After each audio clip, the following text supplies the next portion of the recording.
Okay, so hi everyone, welcome back to our channel. My name is Jay Sharma and I am the biology educator. आज के इस video lecture में हम देखने वाले हैं 10th क्लास का एक chapter which is called as life processes. ठीक है, 10th क्लास का बायो का सबसे पहला चैप्टर. ठीक है, 10th क्लास का बायो का सबसे पहला चैप्टर जो काफी बड़ा चैप्टर है, क्योंकि इसमें ये कोई एक चैप्टर नहीं है. इसमें तुम डाइजेशन के बारे में पढ़ोगे, इसमें तुम रेस्पिरेशन के बारे में पढ़ोगे, इसमें तुम न्यूट्रिशन के बारे में पढ़ोगे. तो दैट मीन्स ये बहुत बड़ा चैप्टर है. तो आज हम देखने वाले हैं किसके बारे में? लाइफ प्रोसेस के बारे में. किसके बारे में देखने वाले हैं? Life process. तो लाइफ प्रोसेस स्टार्ट करने से पहले कुछ बेसिक्स एक बार देख लेते हैं कि भाई हम सबको पता है एक होता है लिविंग और एक होता है नॉन लिविंग. कुछ चीजें होती हैं जिन्हें हम लिविंग मानते हैं और कुछ को हम क्या मानते हैं? नॉन लिविंग मानते हैं. How to identify whether the thing is living और नॉन लिविंग? हमें कैसे पता लगेगा कि ये चीज लिविंग है या नॉन लिविंग? इमेजेस देखते हैं. A dog is running. ठीक है, एक डॉग है, वो क्या कर रहा है? रनिंग कर रहा है. एक डॉग क्या कर रहा है? रनिंग कर रहा है. तो क्या तुम इसे लिविंग कंसिडर कर सकते हो? इसकी बॉडी में कुछ विजिबल मूवमेंट हो रहे हैं, लोकोमोशन हो रहा है. ठीक है, डॉग इज रनिंग, तो इसे हम क्या मान सकते हैं?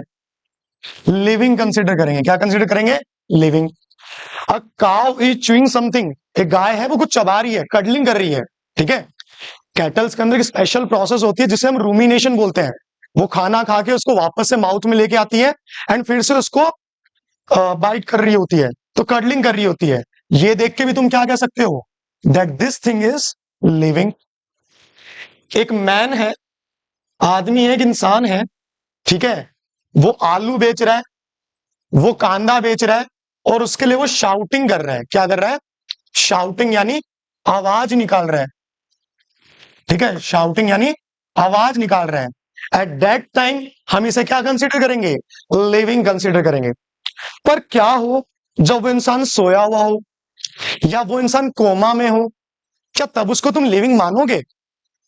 अगर ये चिल्ला रहा है तो इसकी बॉडी में मूवमेंट हो रहे हैं, जो के मूवमेंट हो रहे हैं. ठीक है, वो देख के हम मान लेंगे कि ये क्या है?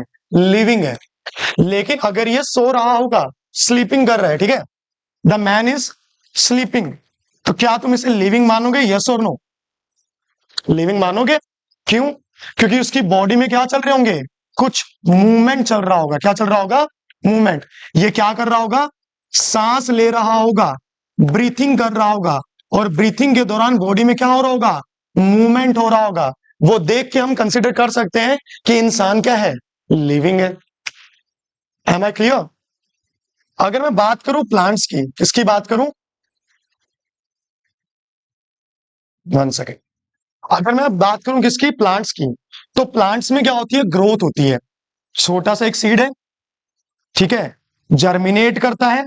ऊपर वाले पार्ट को प्लीम्यूल बोलते हैं, नीचे वाले पार्ट को रेडिकल बोलते हैं. ठीक है, तो जब सीड जर्मिनेट कर रहा होता है, प्लांट ग्रो कर रहा होता है, तो वो देख के हम कंसिडर कर सकते हैं कि ये भी क्या है? ग्रोथ है. और जिसमें ग्रोथ हो रही होगी वो चीज क्या होगी? लिविंग होगी. बट सवाल उठता है, कुछ ऐसे प्लांट होते हैं जिनकी ग्रोथ होने में बहुत समय लगता है, 5 से 10 साल लग जाते हैं. तब तक तो तुम मूवमेंट ऑब्जर्व ही नहीं कर पाओगे. कुछ ऐसे ऑर्गेनिज्म होते हैं जो ब्रीथिंग करते हैं, लेकिन ब्रीथिंग करने के दौरान उनमें मूवमेंट नहीं होता. तो क्या तुम उसे लिविंग मानोगे या नॉन लिविंग मानोगे? That is the question. तो इसका आंसर देती है हमारी प्यारी सी बुक एनसीईआरटी. वो कहती है कि कई बार क्या होता है, कुछ ऑर्गेनिजम्स होते हैं, कई बार क्या होता है, कुछ ऑर्गेनिजम्स होते हैं वो ब्रीथ कर रहे होते हैं but without any sort of visible movement, बिना किसी मूवमेंट के. तब तो तुम उसे नॉन लिविंग मान लोगे ना. ठीक है, बट वो क्या है? लिविंग है. तो ऐसी क्या चीज है जो हमें बताएगी कि ये चीज लिविंग है और ये चीज नॉन लिविंग है? ठीक है, the answer is the normal level पे या फिर माइक्रो लेवल पे हमारी बॉडी में जो मूवमेंट चल रहा है, हमारी बॉडी में जो केमिकल रिएक्शन चल रही है, हमारी बॉडी में जो सेल की ऑर्गेनाइजेशन है, इन सबको हम देख के पता लगा सकते हैं कि ये चीज लिविंग है या नॉन लिविंग. क्या आप सबको मेरी बात समझ में आ रही है? ठीक है, हमारी बॉडी में कुछ विजिबल मूवमेंट होंगे, ठीक है, वो देख के हम बता सकते हैं. लेकिन कुछ ऑर्गेनिज्म होते हैं जिनमें नहीं होते, तो उनमें कैसे पता चलेगा? उनमें हमें देखने पड़ेंगे the movement which is called as molecular movement which is called as molecular movement, कि जो वेरी लो स्केल पे, ठीक है, बहुत छोटे स्केल पे, वेरी स्मॉल स्केल पे जो मूवमेंट हो रहे होंगे, जो मॉलिक्यूल का मूवमेंट हो रहा होगा, जो केमिकल रिएक्शंस हो रही होंगी, वो देख के हम पता लगा सकते हैं कि ये चीज लिविंग है या नॉन लिविंग। ठीक है, नेक्स्ट थिंग कि यहां देखो एक डायग्राम दे रखा है, सबने कोविड का नाम सुना है, this is the covid virus. ठीक है, तो ये क्या एक वायरस है, ये क्या एक, दिस इज अ वायरस। एक वायरस को तुम लिविंग मानोगे या नॉन लिविंग मानोगे? हो सकता है सवाल आ जाए, will you consider a virus living और नॉन लिविंग? तो बेटा जब तक ये वायरस होस्ट की बॉडी के बाहर है, यानी ये कहीं पे इस बोर्ड पे लगा हुआ है, ठीक है, या कहीं साइड में टेबल पे रखा हुआ है, जब तक ये होस्ट की बॉडी के बाहर है, ठीक है, outside the host body, outside the host body, जब तक ये होस्ट की बॉडी के बाहर है, इसमें वो मॉलिक्यूलर मूवमेंट नहीं हो रहे, वो स्मॉल स्केल वाले मूवमेंट नहीं हो रहे, एट दैट टाइम वायरस किसकी तरह बिहेव करेगा? नॉन लिविंग की तरह। किसकी तरह बिहेव करेगा? नॉन लिविंग की तरह। लेकिन अगर यही वायरस तुम्हारे अंदर एंटर कर जाए, यही वायरस मेरे अंदर एंटर कर जाए, एट दैट टाइम इसमें वो मॉलिक्यूलर मूवमेंट स्टार्ट हो जाएंगे, और अगर ये होस्ट की बॉडी के अंदर है, होस्ट की बॉडी कहां है? इनसाइड है, तब ये किसकी तरह बिहेव करेगा? लिविंग की तरह। ये किसकी तरह बिहेव करेगा? लिविंग की तरह। अभी चैप्टर स्टार्ट नहीं हुआ है, मैंने एनसीईआरटी का फर्स्ट पेज तुम्हें एक्सप्लेन किया है कि एनसीईआरटी कहती है एक लिविंग होता है और एक नॉन लिविंग होता है। कैसे आइडेंटिफाई करेंगे लिविंग है नॉन लिविंग? ब्रीथिंग देख के, या बॉडी का मूवमेंट देख के, या ग्रोथ देख के। बट कुछ लोगों में ग्रोथ दिखाई नहीं देती, कुछ लोगों में मूवमेंट दिखाई नहीं देते। तुम्हें किसको देखना पड़ेगा? मॉलिक्यूलर मूवमेंट को। तुम्हें देखना पड़ेगा बॉडी के अंदर प्रोसेसेस कौन सी हो रही है, ठीक है, उनको देख के हम आइडेंटिफाई कर सकते हैं कि ये चीज लिविंग है या नॉन लिविंग। दूसरी चीज मैंने बताई वायरस के बारे में, कि वायरस जब तक तुम्हारी बॉडी के बाहर है, वो किसकी तरह बिहेव करेगा? नॉन लिविंग की तरह। लेकिन वो जैसे ही होस्ट की बॉडी के इनसाइड चला जाता है, तो वो किसकी तरह बिहेव करेगा? लिविंग की तरह। तो ये जो लिविंग नॉन लिविंग चीज है, it is not a cup of T, इतना आसान टॉपिक है नहीं, it is one of the complex thing कि वायरस को तुम लिविंग मानोगे नॉन लिविंग। ठीक है, इस क्वेश्चन के साथ एनसीईआरटी एंड करते हैं अपना फर्स्ट पेज। तो हमें इतना क्लियर हो गया कि हम लिविंग उसको मानेंगे जिसके अंदर स्मॉल स्केल पे मॉलिक्यूलर मूवमेंट हो रहे होंगे, जिसके अंदर शरीर के अंदर कुछ चीजें बन रही होंगी और कुछ चीजें टूट रही होंगी, उसे हम क्या कंसीडर करेंगे? लिविंग कंसीडर करेंगे। ठीक है, उसे हम क्या करेंगे? लिविंग कंसीडर करेंगे।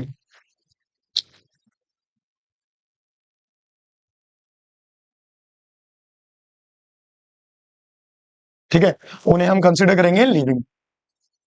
अब इन लिविंग के अंदर एक खास बात होती है, जितने भी लिविंग लोग होते हैं ना, इनकी बॉडी में कुछ चीजें फॉर्म हो रही होंगी और कुछ चीजें ब्रेक हो रही होंगी। जितने भी लिविंग ऑर्गेनिज्म है, मैं हूं, तुम हो, कोई भी हो, ठीक है, उनकी बॉडी में कुछ ना कुछ चीजें बन रही होंगी और कुछ ना कुछ चीजें टूट रही होंगी। तो उनको क्या करना पड़ेगा? रिपेयर करना पड़ेगा अपने आप को मेंटेन करना पड़ेगा। तो ये जो रिपेयर करने की प्रोसेस है, ये जो अपने आप को रिपेयर करने की प्रोसेस है, या अपने आप को मेंटेन करने की प्रोसेस है, इन्हें ही हम मिला के क्या बोलते हैं? लाइफ प्रोसेसेस बोलते हैं। ठीक है, हमारी बॉडी में जितनी भी प्रोसेसेस हो रही हैं, जिनकी वजह से हम अपनी बॉडी को रिपेयर कर पा रहे हैं, अपनी बॉडी को मेंटेन कर पा रहे हैं, अपनी लिविंग को सस्टेन कर पा रहे हैं, अपनी लाइफ को सस्टेन कर पा रहे हैं, इन सारी प्रोसेस को हम क्या नाम देंगे? Life process. तो आइए इसी के साथ में हम स्टार्ट करते हैं हमारा चैप्टर, जिसका नाम है लाइफ प्रोसेसेस। तुम्हें बेसिक हिंट दे दिया मैंने। लाइफ प्रोसेसेस वो सारी प्रोसेसेस होंगी जो हमारे लाइफ को मेंटेन करने में हेल्प करे, हमें जिंदा रहने में हेल्प करे। वो सारी प्रोसेसेस मिलके क्या कहलाएंगी? Life processes. क्या कहलाएंगी? Life processes. चलो एक बार डेफिनेशन और देख लेते हैं। लाइफ ऑन अर्थ, अर्थ के ऊपर जो भी लाइफ है, जितने भी लिविंग लोग हैं, वो अपने आप को सस्टेन करते हैं, सरवाइव करते हैं, अपने आप को मेंटेन करते हैं, और मेंटेन करने के लिए वो सीरीज ऑफ वाइटल यानी कि इंपॉर्टेंट फंक्शन परफॉर्म करते हैं, इंपॉर्टेंट प्रोसेसेस परफॉर्म करते हैं। ठीक है, जो उनके लिए क्या है? बहुत ज्यादा नेसेसरी है, इंपॉर्टेंट है उनकी हेल्थ के लिए, ठीक है, या उनके सर्वाइवल के लिए, जिंदा रहने के लिए, ताकि वो अपनी बॉडी में नॉर्मल एक्टिविटी परफॉर्म कर सके। इन्हीं सारी प्रोसेसेस को मिला के हम क्या नाम देते हैं? Life processes. क्या नाम देते हैं? Life processes. तो ये हो गई डेफिनेशन।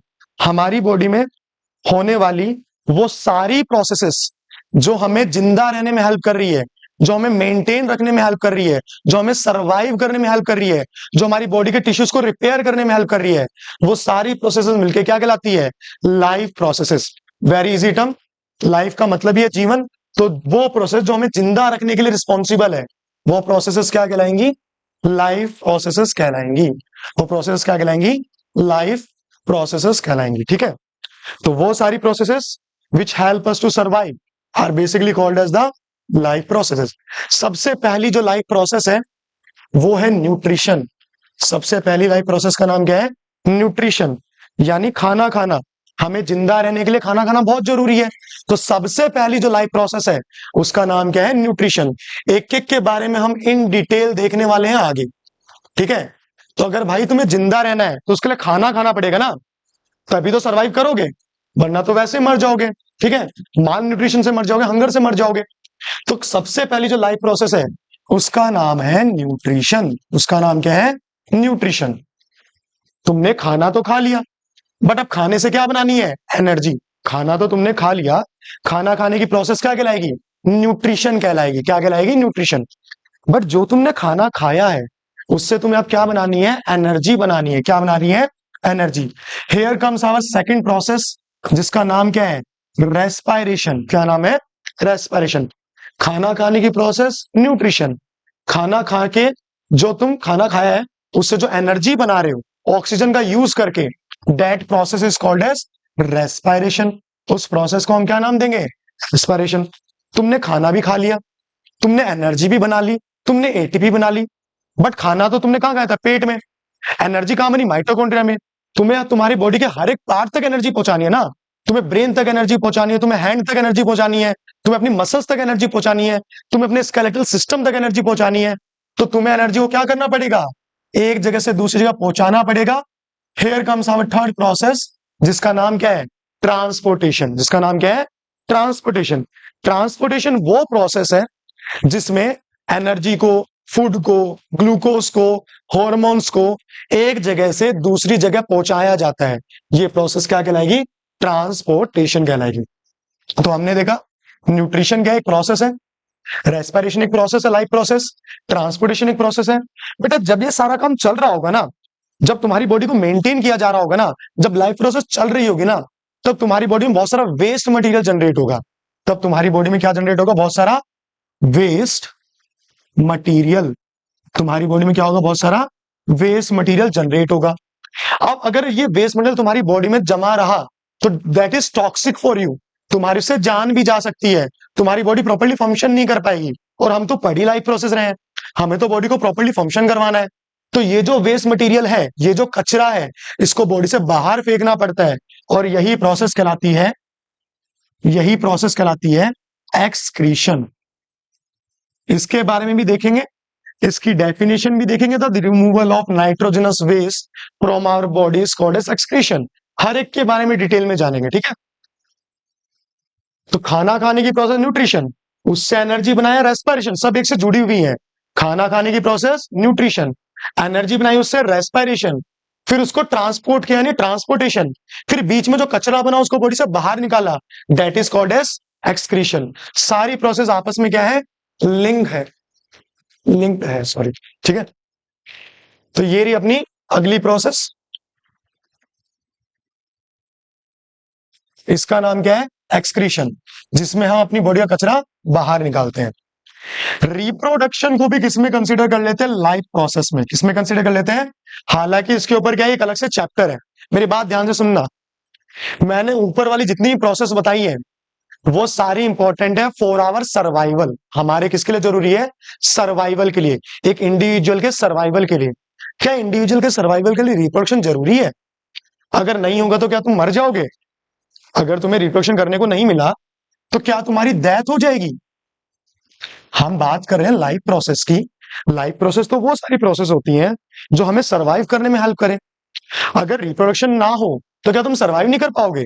एक वो कपल जिसको बच्चा नहीं हो पा रहा, तो क्या वो मर जाएंगे? उनको मर जाना चाहिए? नहीं। मेरी बात ध्यान सुनो, लाइफ प्रोसेस जरूरी है किसके लिए? सर्वाइवल के लिए, as well as for the continuation of life. धरती पे जीवन को चलाए रखने के लिए भी जरूरी है। तो रिप्रोडक्शन इंडिविजुअल के लिए जरूरी नहीं है, तुम्हारे लिए जरूरी नहीं है, मेरे लिए जरूरी नहीं है, बट इस धरती के लिए जरूरी है। ठीक है, इस मानवता के लिए जरूरी है। अगर तुम्हें चाहिए कि इंसानों का साम्राज्य बना रहे, इंसान धरती पे हमेशा मौजूद रहे, तो उसके लिए क्या करवाना जरूरी है? रिप्रोडक्शन। अगर तुम चाहते हो स्पीशीज कंटिन्यू रहे अर्थ के ऊपर, तो कंटिन्यूएशन ऑफ स्पीशीज के लिए क्या करवाना पड़ता है? रिप्रोडक्शन। इसलिए समटाइम्स रिप्रोडक्शन को भी किसमें कंसिडर कर लेते हैं? लाइफ प्रोसेसेस में। किसमें कंसिडर कर लेते हैं? Life process. क्या मेरी बात सबको समझ में आ रही है? ठीक है, लाइफ प्रोसेस वो सारी प्रोसेसेस है जो हमें सरवाइव करने में हेल्प करेंगी। ठीक है, रिप्रोडक्शन को भी हम लाइफ प्रोसेस मान लेते हैं। क्यों मान लेते हैं? क्योंकि हमारे सर्वाइवल में तो जरूरी नहीं है, लेकिन इस धरती पे कॉन्टिन्यूएशन ऑफ स्पीसीज के लिए बहुत इंपॉर्टेंट है। ठीक है, और काफी डिटेल प्रोसेस है, तो इसके बारे में एनसीईआरटी में एक अलग से चैप्टर दे रखा है, हम वहां पढ़ेंगे। लाइफ प्रोसेस में रिप्रोडक्शन को हम डील नहीं करेंगे। ठीक है, यहां हम इन्हीं 4 मेन प्रोसेस को डील करने वाले हैं। बेटा एक और नाम आता है, एक और नाम आता है मेटाबॉलिज्म। ठीक है, एक और नाम क्या आता है? मेटाबॉलिज्म। जब तुम बुक रीड करते हो तब भी ये नाम आता है, तुम नोट्स रीड करते हो तब भी एक नाम आता है। ठीक है, और काफी बच्चों को इसमें कंफ्यूजन रहता है। So let me clear your confusion. बेटा the sum total of all the chemical reaction, तुम्हारी बॉडी में जितनी भी केमिकल रिएक्शंस हो रही हैं, इन सबको मिला के हम क्या बोलते हैं? मेटाबॉलिज्म। क्या बोलते हैं? Metabolism. The sum total of all the chemical reactions taking place in our body. एक ह्यूमन की बॉडी में जितनी भी केमिकल रिएक्शंस हो रही हैं, इन सारी केमिकल रिएक्शंस को हम मिला के क्या नाम देते हैं? मेटाबॉलिज्म नाम देते हैं। ठीक है, मेरे अंदर जितनी भी केमिकल रिएक्शन हो रही है, खाना टूट रहा है, खाना बन रहा है, एनर्जी बन रही है, ठीक है, एटीपी टूट रहा है, एटीपी बन रहा है, इन सारी प्रोसेस को मिला के हम क्या नाम देते हैं? मेटाबॉलिज्म। क्या नाम देते हैं? मेटाबॉलिज्म। अब ये जो मेटाबॉलिज्म होता है ना, ये भी 2 टाइप का होता है। मेटाबॉलिज्म कितने टाइप का होता है? 2 टाइप का। फर्स्ट इज कैटाबॉलिज्म और दूसरा होता है एनाबॉलिज्म। आइए समझते हैं। ठीक है, मैंने बस इतना सा कहा, मेरी बॉडी में जितनी भी केमिकल रिएक्शंस हो रही हैं, सम total of all chemical reaction, उन्हें नाम दूंगा मेटाबॉलिज्म। क्या नाम दूंगा? मेटाबॉलिज्म। फिर मैंने बात की, ये जो मेटाबॉलिज्म है, इट इज ऑफ 2 टाइप्स। पहली चीज है कैटाबॉलिज्म और दूसरा क्या है? एनाबॉलिज्म। अब बेटा मेरे शरीर में जितनी भी केमिकल रिएक्शन हो रही है, उनमें कुछ सामान टूट रहा होगा और कुछ सामान बन रहा होगा, एनर्जी बन रही होगी, खाना टूट रहा होगा। तो मेरी बॉडी में जितनी ब्रेक डाउन वाली प्रोसेसेस हैं, जिनमें सामान टूट रहा है, उसे मैं नाम दूंगा कैटाबॉलिज्म। क्या नाम दूंगा? कैटाबॉलिज्म। जितनी भी ब्रेक डाउन प्रोसेसेस हैं, जितनी भी ब्रेक डाउन होने वाली प्रोसेसेस हैं, उन्हें हम नाम देते हैं कैटाबॉलिज्म। क्या नाम देते हैं? कैटाबॉलिज्म। याद रखना भी मुश्किल नहीं है। कैटा में क्या रहा है? टी।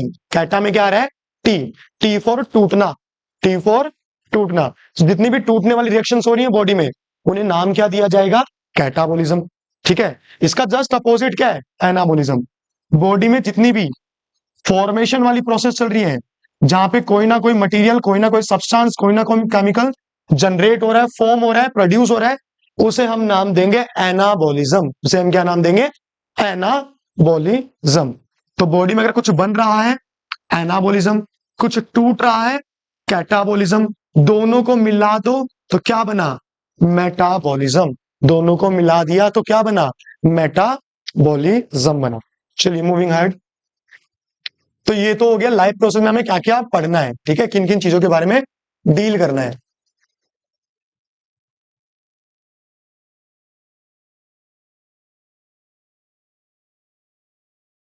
हो जा भाई।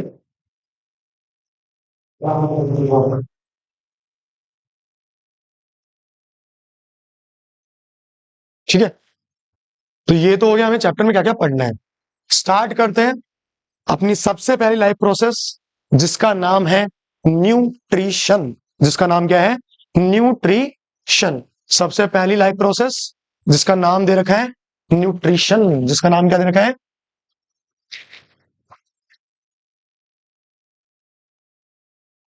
जिसका नाम दे रखा है न्यूट्रिशन।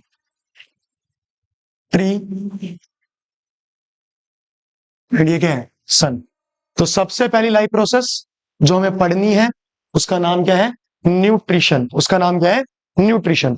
इजी वर्ड में बताऊं, खाना खाने की process is called as nutrition. Is called as nutrition. Definition और देख लो, the process of acquiring. Acquiring बोल सकते हो या ऑब्टेनिंग भी बोल सकते हो, ठीक है। खाना ऑब्टेन करने की प्रोसेस, खाना खाने की प्रोसेस, खाना एक्वायर करने की प्रोसेस को हम क्या नाम देंगे? न्यूट्रिशन। क्या नाम देंगे? न्यूट्रिशन नाम देंगे।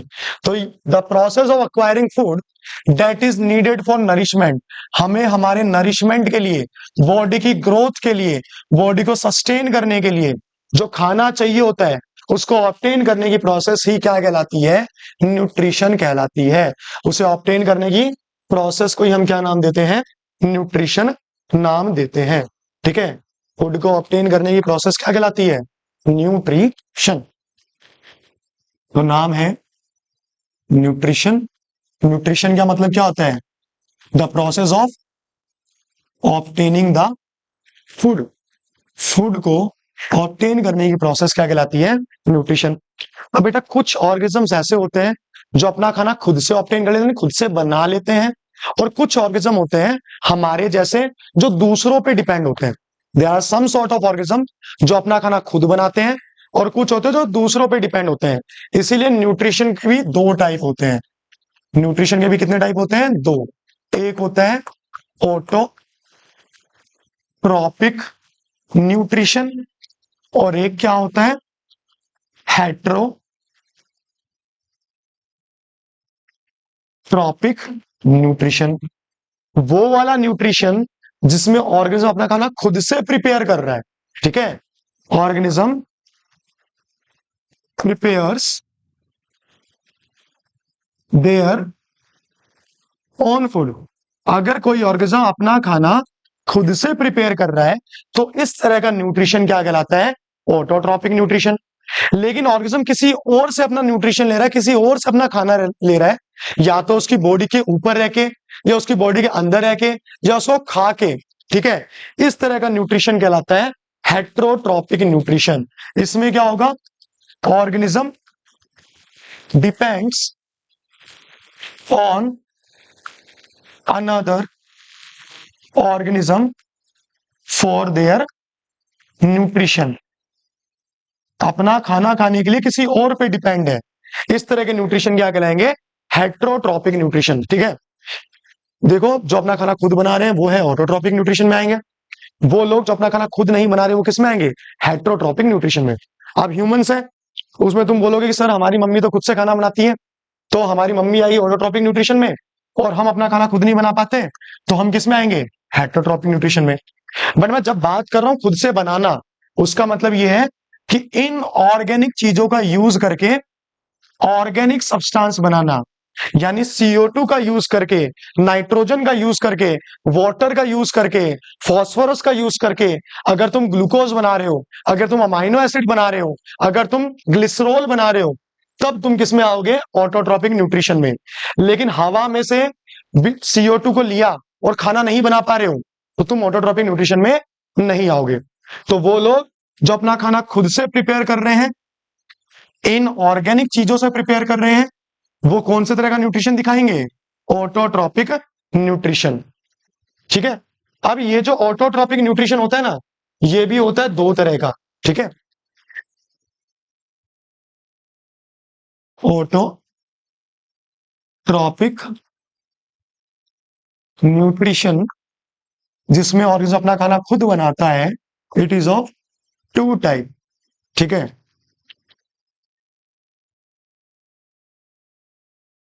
इसमें एक चीज तो आती है फोटोसिंथेसिस, सबने पढ़ी होती है, ठीक है, बचपन से पढ़ते आ रहे हैं। अल्फाबेट भी बाद में सीखे थे, पहले फोटोसिंथेसिस सीखी थी। और दूसरी प्रोसेस कौन सी होती है? कीमोसिंथेसिस। ठीक है। अगर ऑर्गेनिज्म अपना खाना खुद बना रहा है तो उसे हम नाम देते हैं ऑटोट्रॉपिक न्यूट्रिशन। अगर ऑर्गेनिज्म अपना खाना खुद बना रहा है by using the light energy, sun से लाइट एनर्जी ली और उसकी हेल्प से अपना खाना सेल्फ प्रिपेयर कर रहा है, ठीक है, by using the light energy, तब ये न्यूट्रिशन क्या कहलाएगा, तब ये प्रोसेस क्या कहलाएगी? फोटोसिंथेसिस। लेकिन अगर ऑर्गेनिज्म कुछ केमिकल्स का यूज करके अपना खाना प्रिपेयर कर रहा है तब ये प्रोसेस क्या कहलाएगी? कीमोसिंथेसिस। आई होप आपको क्लियर हो रहा होगा। ऑटोट्रॉपिक न्यूट्रिशन में दो प्रोसेस हो जाती है, एक वो है जिसे हमें डिटेल में जानना है, ठीक है, एक वो है जो तुम्हारे मन की संतुष्टि के लिए बता दी गई है बस, ठीक है। तो वो वाली प्रोसेस जिसमें ऑर्गेनिज्म लाइट की हेल्प लेके अपना खाना खुद प्रिपेयर करेगा उसे फोटोसिंथेसिस बोलोगे। अगर ऑर्गेनिज्म केमिकल्स यूज करके अपना खाना खुद प्रिपेयर कर रहे हैं तो उसे कीमोसिंथेसिस बोलोगे।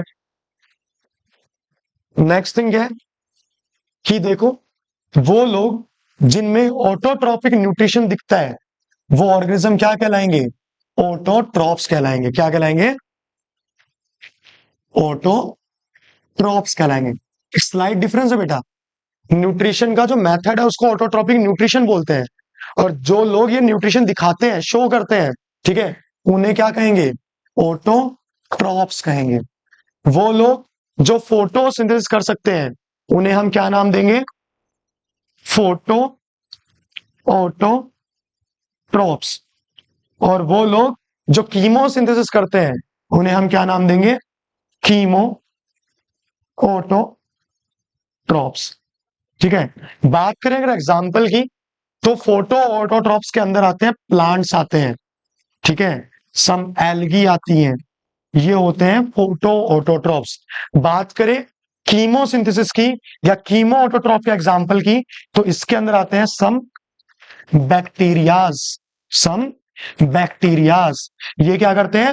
केमिकल का यूज करके अपना खाना प्रिपेयर करते हैं, ठीक है। If you want you can take a screenshot, ठीक है। तो ऑटोट्रॉपिक न्यूट्रिशन में दो तरह हो गया, फोटोसिंथेसिस और कीमोसिंथेसिस। जो फोटोसिंथेसिस कर रहे हैं उन्हें फोटो ऑटोट्रॉप, जो कीमोसिन कर रहे हैं उन्हें कीमो ऑटोट्रॉप। कीमोसिन का एग्जांपल क्या है? बैक्टीरिया। फोटोसिन का एग्जांपल क्या है? Plant and algae, plant and algae, ठीक है। बात करते बेटा फोटोसिंथेसिस की। किसकी बात करते हैं? फोटोसिंथेसिस की। देखो यार, तुम लोगों साइंस पढ़ रहे हो, मैं हर बार बोलता हूं साइंस वाला जो भी विद्यार्थी स्टूडेंट होता है उसे करना आना चाहिए पोस्टमार्टम। पोस्टमार्टम का मतलब यहाँ ये नहीं है कि तुम हॉस्पिटल गए, डेड बॉडीज देखी, उनको चीरफाड़ करना स्टार्ट कर दिया, ठीक है, उनके अंदर झांक के देखने स्टार्ट कर दिया कि हमें पोस्टमार्टम करना, सर ने कहा था। पोस्टमार्टम का मतलब है तुम्हारे पास साइंस में जो बड़े बड़े डिफिकल्ट वर्ड्स आते हैं तुम्हें उन्हें ब्रेक करके पढ़ना आना चाहिए। Science is not that complex, इतना कॉम्प्लेक्स है नहीं, ठीक है, लोग बना देते हैं, सारी चीजें वर्ड से ही क्लियर हो जाती है। देखो फोटो से बनी है दो चीजों से, पहला वर्ड है फोटो और दूसरा वर्ड है सिंथेसिस। दूसरा वर्ड क्या है? सिंथेसिस। बात करते हैं पहले वाले वर्ड की जिसका नाम है फोटो। जिसका नाम क्या है? फोटो।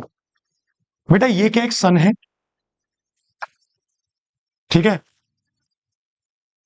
सन से क्या आ रही है? लाइट आ रही है। सन से क्या आ रही है? लाइट। सन से जो लाइट आती है ना बेटा वो कॉन्टिन्यूस नहीं होती, वो पैकेट्स के फॉर्म में आती है। कौन से फॉर्म में आती है? सन से जो लाइट एनर्जी तुम्हारे तक आ रही है इट इज नॉट कॉन्टिन्यूस, वो किसकी फॉर्म में आती है? पैकेट्स की फॉर्म में आती है। किसकी फॉर्म में आती है? पैकेट्स, छोटे छोटे एनर्जी के पैकेट्स। इन पैकेट्स को हम नाम देते हैं फोटॉन्स। इन पैकेट को हम नाम क्या देते हैं?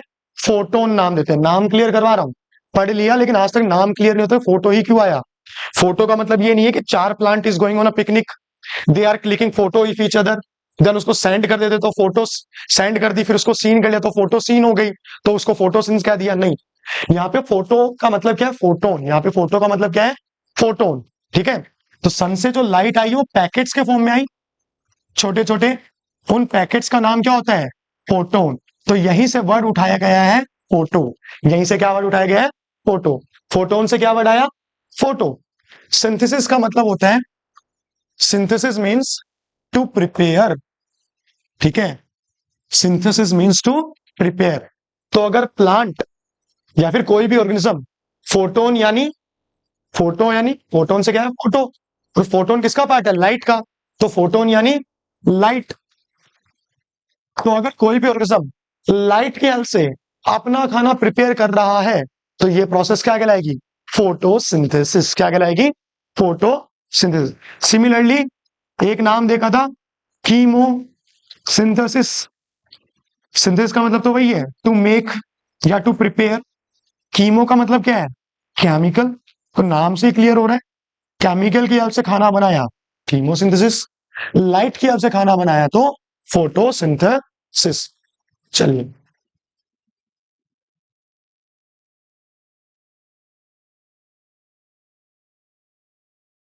आवाज है जो हमने स्किप किया था, ये वाला पोर्शन।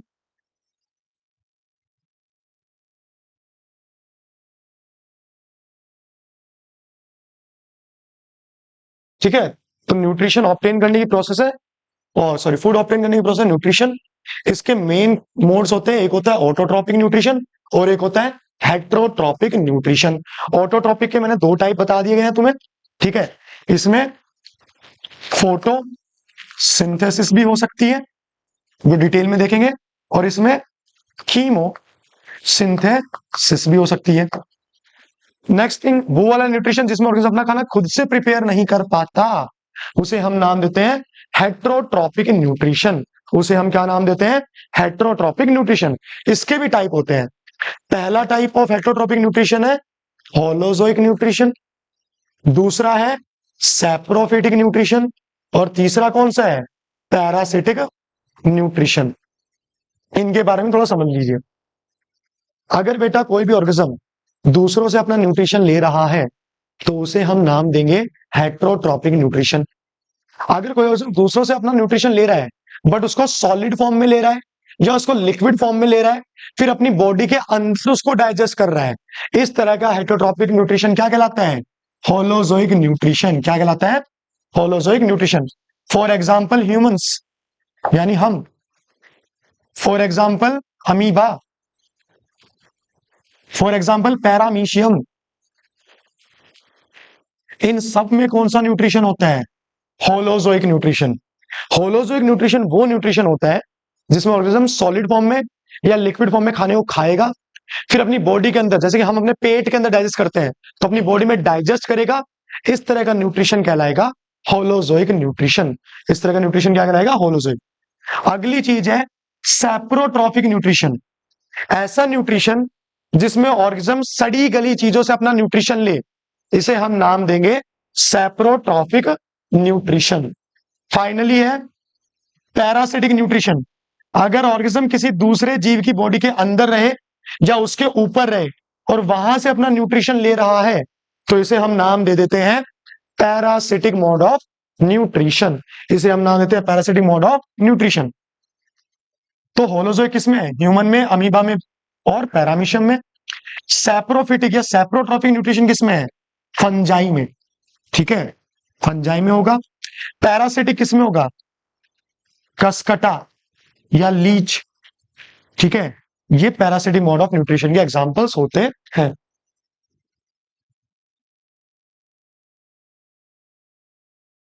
चलिए, सबसे पहला मोड ऑफ न्यूट्रिशन जिसका नाम है ओटो यानी सेल्फ, ट्रॉप यानी न्यूट्रिशन। ट्रॉप यानी न्यूट्रिशन। तो कोई ऑर्गेनिज्म अपने आप से सेल्फ प्रिपेयर कर रहा है, सेल्फ, ट्रॉप यानी न्यूट्रिशन, अपने आप से अपना खाना प्रिपेयर कर रहा है तो autotrophic. If an organism can nourish itself, अगर कोई ऑर्गेनिज्म अपने आप को नरिश कर पा रहा है, कैसे? By making its own food, अपना खाना खुद से बना के। किसके थ्रू? या तो सनलाइट की हेल्प से या केमिकल की हेल्प से। इस तरह का न्यूट्रिशन क्या कहलाता है? Autotrophic nutrition. This kind of nutrition called as autotrophic nutrition. फिर लाइट की हेल्प से बना रहे हैं यानी फोटोसिंथेसिस, केमिकल की हेल्प से बना रहे हैं कीमोसिंथेसिस। फोटोसिंथेसिस कौन करते हैं? Green plants. फोटोसिंथेसिस कौन करते हैं? Green plant.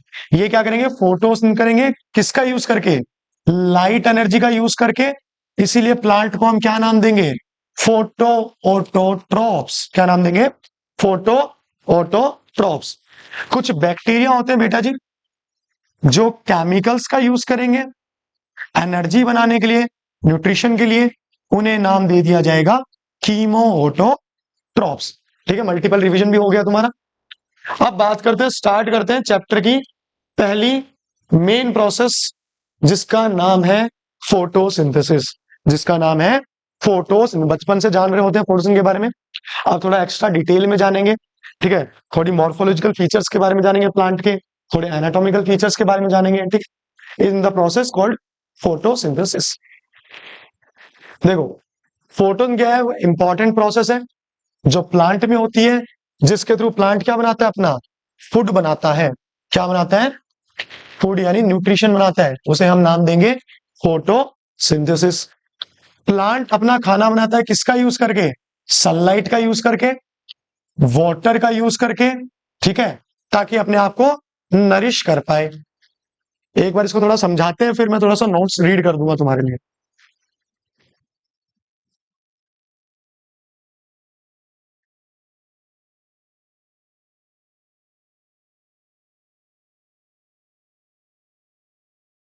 फोटोसिंथेसिस।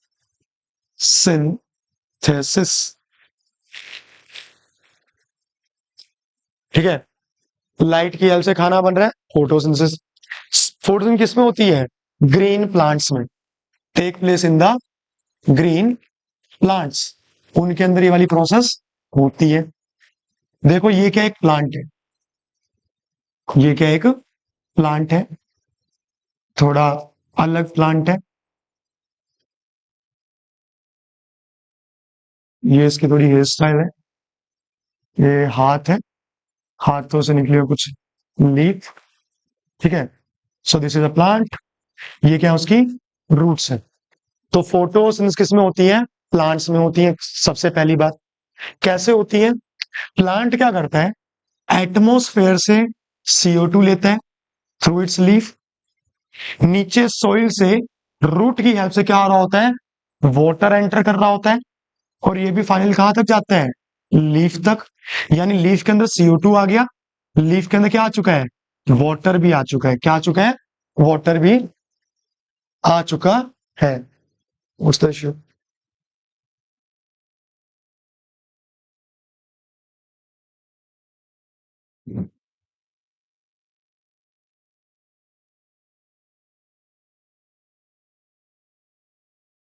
को है ना, फिर से ड्रॉ कर लेते हैं।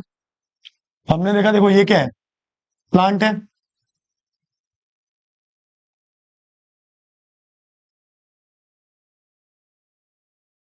ठीक है, इसकी लीफ में एटमोस्फेयर से क्या एंटर कर रही है? CO2। रूट्स के थ्रू क्या आ रहा है यहाँ पे? यहाँ पे क्या प्रेजेंट होगा? वाटर। ठीक है, लेट्स से यहां है कोई सन, कोई का एक ही सन है। ठीक है, तो इस सन से क्या आ रही होगी? सनलाइट आ रही होगी प्लांट तक। ठीक है, तो लीफ में और कौन सी चीज ऐड हो रही होगी? सनलाइट। इन सब का यूज करके, ठीक है, और लीफ कैसी होती है? ग्रीन। लीफ कैसी होती है? ग्रीनिश इन स्ट्रक्चर। लीफ कैसी होती है? ग्रीन होती है। क्यों? क्योंकि यहां पर एक पिगमेंट पाया जाता है और उस पिगमेंट का नाम है क्लोरोफिल। उस पिगमेंट का नाम क्या है? क्लोरोफिल। तो देखो, मैंने क्या क्या बताया। एक प्लांट है, प्लांट के पास लीफ है, लीफ के अंदर एक पिगमेंट है, लीफ के अंदर क्या है? एक ग्रीन पिगमेंट है जिसका नाम है क्लोरोफिल। लीफ के अंदर एक ग्रीन पिगमेंट है जिसका नाम क्या है? क्लोरोफिल। एटमोस्फेयर से एंटर कर रही है CO2। रूट से, रूट कहां से ले रहा है? सोइल से। वहां से आ रहा है वाटर लीफ के अंदर, और लीफ पे क्या फॉल कर रही है? सनलाइट। इन सारी चीजों का यूज करके प्लांट क्या करेगा? इन सारी चीजों का यूज करके प्लांट क्या करेगा? अपना फूड बना लेगा। अपना क्या बना लेगा? फूड बना लेगा। और इसी प्रोसेस को हम क्या नाम देंगे? फोटोसिंथेसिस। क्या नाम देंगे? Photosynthesis. One more time. Leaf में आई सनलाइट, लीफ में एंटर किया CO2, नीचे से आ चुका पानी। सनलाइट को एब्जॉर्ब करने के लिए इसमें ग्रीन पिगमेंट है जिसका नाम है क्लोरोफिल। इन सब चीजों का यूज करके इसका बढ़िया से एक मिक्सचर बना के प्लांट क्या कर लेता है, अपना फूड प्रिपेयर कर लेता है। और यही प्रोसेस कहलाती है फोटोसिंथेसिस। यही प्रोसेस क्या कहलाती है? फोटोसिंथेसिस कहलाती है। पर ये तो बच्चों के लिए भाई, ये तो हम 6th 7th में पढ़ा करते थे। ठीक है, आप कैसे लिखेंगे? तो प्लांट के अंदर एंटर की CO2, सोइल से आया प्लांट में वाटर, सन से क्या आया? सनलाइट। इसको एब्सॉर्ब करने के लिए प्लांट के अंदर क्या पाया जाता है? क्लोरोफिल। और इन सब चीजों का यूज करके प्लांट बनाता क्या है? ग्लूकोज। प्लांट बनाता क्या है? ग्लूकोज बना लेता है। साथ में एक बाई प्रोडक्ट निकलता है। ये तो अपना मेन प्रोडक्ट। मेन प्रोडक्ट के अलावा रिएक्शन में जो चीज एक्स्ट्रा निकलती है उसे हम नाम देते हैं बाई प्रोडक्ट। उसे हम क्या नाम देते हैं? By product. फोटोसिंथेसिस का अगर कोई मेन प्रोडक्ट पूछ ले, फोटोसिंथेसिस का कोई मेन प्रोडक्ट पूछ ले, तो आंसर है ग्लूकोज। लेकिन अगर कोई पूछे फोटोन का बाई प्रोडक्ट क्या है, जो मेन प्रोडक्ट के साथ में रिलीज हुआ है, ठीक है, उस बाई प्रोडक्ट का नाम क्या है? ऑक्सीजन यानी O2। ये रिएक्शन किसकी है? फोटोसिंथेसिस की। ये रिएक्शन किसकी है? फोटोसिंथेसिस की है। वन मोर, क्या हुआ है?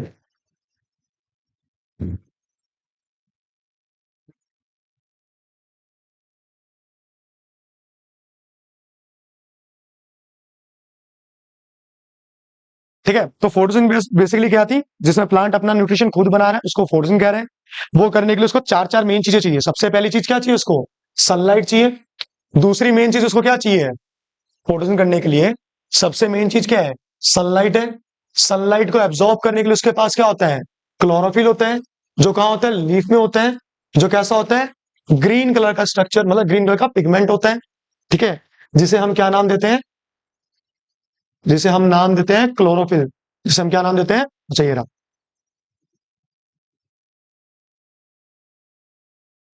जिसे हम नाम देते हैं क्लोरोफिल। और क्या चाहिए फोटोसिंथेसिस करने के लिए? CO2 चाहिए, जो एटमॉस्फेयर से एंटर करेगी। और चाहिए वाटर, जो रूट से एंटर कर रहा होगा, सोइल से आ रहा होगा। ठीक है, तो ये कुछ रिएक्शन है। सबसे पहले भाई फिर से लिखना पड़ रहा है, CO2 प्लस H2O। ठीक है, in the presence of sunlight. और सनलाइट को एब्जॉर्ब करने के लिए होता है प्लांट में क्लोरोफिल। और क्या बना ले? ग्लूकोज। फॉर्मूला लिखते हैं C6H12O6।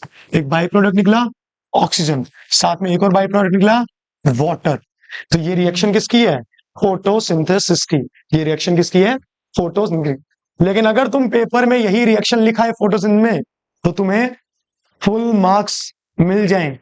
इसके चांसेस क्या है? कम है, क्योंकि बेटा ये कंप्लीट रिएक्शन नहीं है। अभी जो रिएक्शन लिखी है वो कैसी है?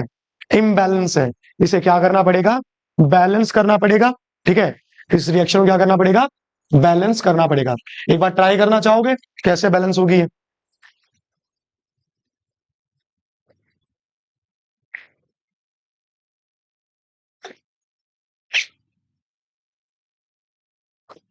चलिए करते हैं इसको बैलेंस। तो यहां पे लगाना होता है 6, यहां लगा दो 6। ये बन चुका C6H12O6। साथ में क्या निकला? अच्छा, अगर मैं यहां पे वाटर लिख रहा हूं, तो यहां मुझे 6 नहीं लिखना पड़ेगा, यहां मुझे लिखना पड़ेगा 12। ठीक है, तो ऑक्सीजन बना कितना? 6 मॉलिक्यूल। और वाटर रिलीज हुआ 6 मॉलिक्यूल। अगर कब? जब यहां, वहां क्या लिख रहा हूं? वाटर। लेकिन अगर रिएक्शन ऐसी है, सनलाइट को HMU से रिप्रेजेंट करते हैं। ठीक है, और यहां सिर्फ ऑक्सीजन, मैंने वाटर नहीं लिखा, तो अब कैसे बैलेंस करोगे? कुछ इस हिसाब से।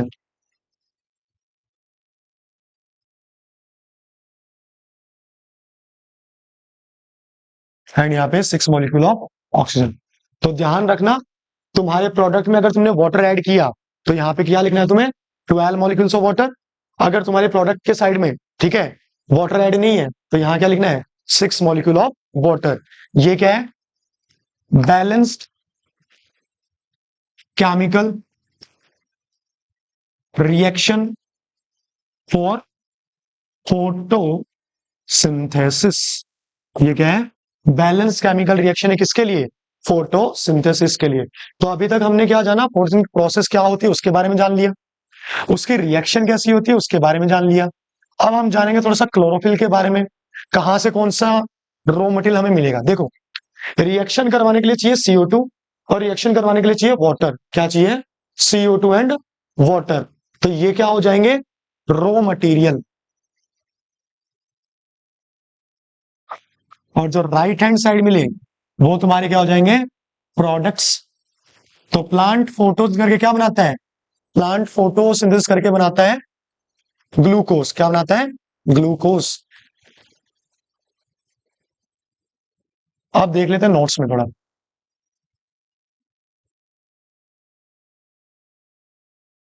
तो फोटोन क्या है? एक इंपॉर्टेंट प्रोसेस है फूड बनाने के लिए, प्लांट में होती है। इसमें क्या किसका यूज करते हैं? सनलाइट का, वाटर का, and as well as chlorophyll का, एज वेल एज CO2 का। तो ये सब क्या नेसेसरी मटेरियल है फोटोन करने के लिए। अब बेटा हमने बात तो कर ली, क्लोरोफिल नाम की एक चीज होती है जो प्लांट में, जहां का प्लांट का जो भी सा ग्रीन होता है वहां पाया जाता है, या लीफ में पाई जाती है। बट लीफ में भी कहां पाई जाती है? लीफ में होते हैं कुछ सेल्स। लीफ में क्या होते हैं? कुछ सेल्स, जिन्हें हम नाम देते हैं मीजोफिल सेल्स। इसका डायग्राम भी है आगे। लीफ में कुछ सेल्स होते हैं जिन्हें हम नाम देते हैं मीजोफिल सेल्स। मीजोफिल सेल के अंदर होता है एक ऑर्गनली जिसका नाम है प्लास्टिड। प्लास्टिड भी कौन से वाला? क्लोरोप्लास्ट। ठीक है, यही वो ऑर्गनली है जिसके अंदर पिगमेंट पाया जा रहा है जिसका नाम है CHL यानी कि क्लोरोफिल। तो यहां पे लिखा है क्लोरोफिल नाम की जो चीज होती है वो प्रेजेंट होती है green part of the plant में, और ये हेल्प करती है लाइट को क्या करने में? एब्जॉर्ब करने में हेल्प करती है। दिस लाइट एनर्जी, ठीक है, ये लाइट एनर्जी आती है पानी को तोड़ने में हेल्प देती है। ठीक है, समझाऊंगा अभी कैसे हेल्प देती है।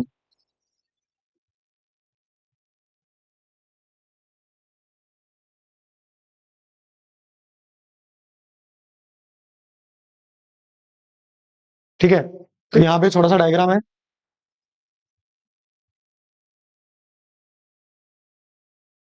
ये रहा। तो ये रहा प्लांट। प्लांट के अंदर क्या है?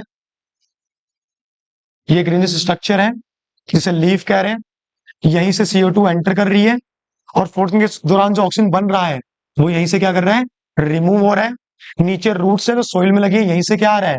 वाटर आ रहा है, जो अल्टीमेटली कहां तक जा रहा है? लीफ तक जा रहा है। और लीफ पे ही क्या फॉल कर रही है? सनलाइट। तो पूरी फोटोसिंथेसिस कहां हो रही है? लीफ के अंदर। प्लांट के कौन से ऑर्गन में हो रही है? लीफ में हो रही है। अब बात करते हैं इनके स्टेप्स की, कि भाई जब फोटोसिंथेसिस चल रही होती है तो उस दौरान कौन कौन से स्टेप्स हो रहे होते हैं। सबसे पहले लाइट एनर्जी आ रही है जो सन से आ रही है, जो लीफ पे गिर रही है, उसको क्लोरोफिल एब्सॉर्ब कर रहा है। ये तुम्हारा वन ऑफ द PYQ है जो बोर्ड में पूछते हैं CBSE में। ठीक है, इसको बोलते हैं स्टेप्स ऑफ फोटो। ठीक है, स्टेप्स ऑफ, क्या हो गया? Steps of photosynthesis. सबसे पहला स्टेप स्टेप क्या होता है? सबसे पहला स्टेप होता है एब्जॉर्प्शन। आज यहीं पे एंड करेंगे स्टेप जानने के बाद। ठीक है, absorption of light energy by chlorophyll. Photon का सबसे पहला स्टेप क्या है? कि ये क्या है? लीफ है। ठीक है, लीफ पे क्या आ रही होगी? लाइट एनर्जी आ रही होगी। और लीफ के अंदर क्या होगा? ग्रीन कलर के कुछ पिगमेंट्स होंगे जिन्हें नाम देंगे क्लोरोफिल। तो लीफ के ऊपर क्या गिर रही है? लाइट एनर्जी गिर रही है। इस लाइट एनर्जी गिर रही है, लाइट तो हम तक भी आ रही है, बट हम फोटोसिंथेसिस कर पा रहे हैं क्या? नहीं कर पा रहे, क्योंकि हमारे अंदर क्या प्रेजेंट नहीं है? क्लोरोफिल। तो लीफ के अंदर एक पिगमेंट होता है जिसका नाम है क्लोरोफिल, वो लाइट एनर्जी को क्या कर रहा है? एब्जॉर्ब कर रहा है। तो सबसे पहला स्टेप फोटोसिंथेसिस का क्या होता है? Absorption of light energy by chlorophyll. जो भी लाइट आ रही है प्लांट के ऊपर उसको क्लोरोफिल क्या करेगा? एब्जॉर्ब करेगा। ये हो चुका पहला स्टेप ऑफ फोटोसिंथेसिस। इसके बाद आता है second step of photosynthesis.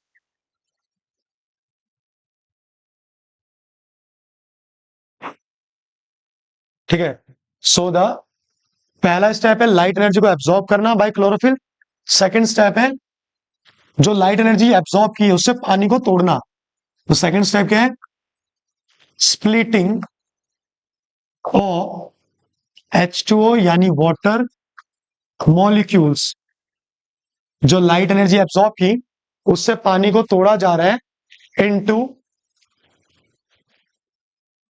Hydrogen and oxygen. ठीक है, पहला स्टेप क्या है? लाइट को एब्जॉर्ब करना। दूसरा स्टेप क्या है? उससे पानी को तोड़ना। ठीक है, पानी है, H2O है, इसको तोड़ा जाएगा तो हाइड्रोजन अलग हो जाएगा और ऑक्सीजन अलग हो जाएगा। This is the second step of photosynthesis. Third step क्या है? पहले लाइट को एब्जॉर्ब कर लिया गया, ठीक है, फिर उससे पानी तोड़ दिया गया, फिर क्या है? कन्वर्जन। फिर क्या है? Conversion of light energy into the chemical energy. Light को किसमें बदला जा रहा है? केमिकल एनर्जी में। एंड साइमल्टेनियसली क्या हो रहा है? And reduction of CO2 into carbohydrate. ये हो गया फाइनल स्टेप ऑफ फोटोसिंथेसिस। मतलब और जान लो क्या होता है यहाँ पे कि जो लाइट एनर्जी एब्जॉर्ब की गई थी उससे पानी को तोड़ दिया गया। किसमें? ऑक्सीजन में और किसमें? हाइड्रोजन में। ऑक्सीजन में और किसमें तोड़ा गया? हाइड्रोजन में तोड़ दिया गया। अब आगे क्या होगा? ये जो हाइड्रोजन है ये क्या करेगा? CO2 को रिड्यूस कर देगा किसमें? कार्बोहाइड्रेट यानी कि ग्लूकोज में। ये CO2 को रिड्यूस कर देगा किसमें? कार्बोहाइड्रेट यानी ग्लूकोज में। This is the final step of photosynthesis कि रिडक्शन ऑफ CO2 हो रहा है किसमें? ग्लूकोज में। अच्छा, एक बात और जानो, रिडक्शन का मतलब क्या होता है? जब भी किसी केमिकल कंपाउंड में हम हाइड्रोजन ऐड करते हैं या ऑक्सीजन को रिमूव करते हैं तो ये प्रोसेस कहलाती है रिडक्शन। यहां पे भी क्या हो रहा है? जो CO2 है इसमें हाइड्रोजन ऐड हो रहा है और ये CO2 फाइनली किसमें कन्वर्ट हो रहा है? कार्बोहाइड्रेट। कार्बोहाइड्रेट का एग्जांपल क्या है यहाँ पे? ग्लूकोज। और इसी प्रोसेस को हम क्या बोलते हैं? Reduction of CO2 into the glucose. ठीक है, तो यही तीन स्टेप हुए किसके? फोटोसिंथेसिस के। बाकी चीजें नेक्स्ट क्लास में डिस्कस कर लेंगे। स्टोमेटा क्या होता है, ठीक है, 1 सेकेंड। लीफ की एनाटॉमी क्या होती है, ठीक है, एपिडर्मिस क्या है, मीसोफिल सेल्स क्या है, क्लोरोप्लास्ट क्या होगा, ठीक है, ये नेक्स्ट क्लास में डिस्कस कर लेंगे। और क्या जानेंगे? गार्ड सेल क्या होता है, कब ओपन होता है और कब क्लोज होता है। ठीक है, तब तक के लिए रिवाइज करते रहिए चैप्टर को बढ़िया से। मिलते हैं नेक्स्ट क्लास में।